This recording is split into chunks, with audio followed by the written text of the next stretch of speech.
মই এতিয়া আচলতে বাইট দিব পৰা অৱস্থাত নাই মই হাই কমিশ্যন ছিংগাপুৰৰ লগত যোগাযোগত আছো এতিয়া তাৰ মাজতে আপোনাৰ ফোনটো আহি নৱজিত মই কিবা থাকিলে জনাম মই এতিয়া ছিংগাপুৰ হাই কমিশ্যনৰ লগত ইটো ফোনত কথা পাতি আছো হয় ধন্যবাদ পবিত্ৰ মাৰ্ঘেৰিটা ধন্যবাদ পবিত্ৰ মাৰ্ঘেৰিটা ছিংগাপুৰ হাই কমিশ্যনৰ সৈতে যোগাযোগত আছে বৈদেশিক পৰিক্ৰমা মন্ত্ৰী পবিত্ৰ মাৰ্ঘেৰিটাই যোগাযোগ কৰিছে আৰু এই মুহূৰ্তত আমি দৰ্শকসকলক জনাইছো ইতিমধ্যে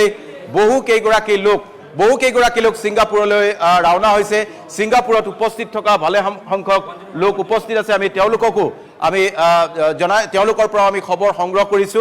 জুবিন গাৰ্গৰ এই অসুস্থতাৰ খবৰে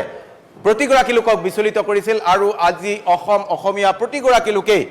প্ৰিয় শিল্পীগৰাকীৰ এনে এটা খবৰ পাই মৰ্মাহত হৈ পৰিছে আৰু এই মুহূৰ্তত আমি ক'ব খুজিছোঁ যে বিশ্বাস কৰিবলৈ মন যোৱা নাই যে জুবিন গাৰ্গ আৰু নাই বিশ্বাস কৰিবলৈ এই মুহূৰ্তলৈকে টান লাগি আছে যদিও অনিচ্ছাৰে এই খবৰ আমি আপোনালোকক দি আছোঁ কিন্তু নিজকে বুজাব পৰা নাই যে জুবিন গাৰ্গ আৰু নাই এই কথাটো এই মুহূৰ্তলৈকে আমি বাতৰি দি থাকিও বিশ্বাস কৰিব পৰা নাই জুবিন গাৰ্গ আৰু নাই সেই কথাটো এই মুহূৰ্তলৈকে বিশ্বাস হোৱা নাই জুবিন গাৰ্গ আৰু নাই সেই কথাটো বিশ্বাস হোৱা নাই আৰু আমি আপোনালোকক জনাইছোঁ যে আজিৰ তাৰিখত এই ধৰণৰ খবৰ যথেষ্ট